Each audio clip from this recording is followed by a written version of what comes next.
quel est enfin, peut-être notre ami suédois pourrait nous réexpliquer ce que c'est que le compte notionnel, parce qu'on donc les régimes par points sont connus en France parce que tout simplement c'est ce qui fonctionne pour les régimes complémentaires de retraite. Donc les Français les utilisent, donc ils les connaissent, ils voient des points, ils voient non pas des enveloppes oranges, mais des enveloppes normales d'ailleurs arriver avec des sigles un peu toujours bizarres. Ils se demandent ce que c'est que tout cela. Et puis il y a des tableaux avec le nombre de points que vous avez accumulés. Vous n'aurez pas la valeur définitive de ces points au moment où vous prenez votre retraite. Ça c'est encore un mystère souvent. Le compte notionnel, c'est pas tout à fait différent, mais c'est pas tout à fait la même chose. Donc ce régime notionnel, en quelques mots, sans rentrer dans la technique pour éclairer tout le monde. Non, mais je suis tout à fait d'accord, c'est pas tout à fait exact la même chose, mais ça ressemble. Donc dans un compte notionnel, tout ce qu'on cotise vers le système de retraite est noté dans un compte de pension, on peut l'appeler.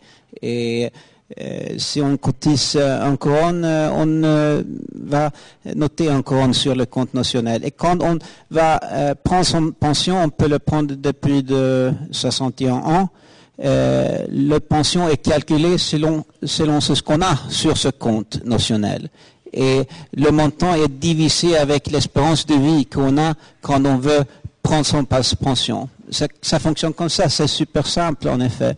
Et c'est assez simple aussi de communiquer comment ça marche. Nous n'avons pas eu des succès énormes, mais on n'a pas... on a réussi à peu près de communiquer comment ça fonctionne quand même. Et l'idée ici un de ces idées ici est important pour cette notion de l'âge légal de la retraite. Parce qu'avec ces comptes notionnels, on a la possibilité de supprimer l'idée de l'âge légal de la retraite. Dans le système suédois, on peut prendre son retraite n'importe quand, après 61 ans.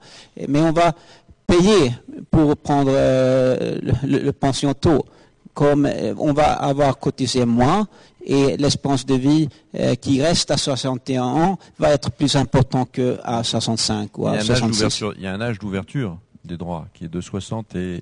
61, oui. C'est bien ça. Mais aussi, c'est pas vrai tout à fait de dire qu'on avait supprimé l'âge légal tout à fait en Suède parce qu'il y a la garantie qui commence à 65 et d'autres systèmes qui se terminent à 65. Comme ça reste aussi dans la législation.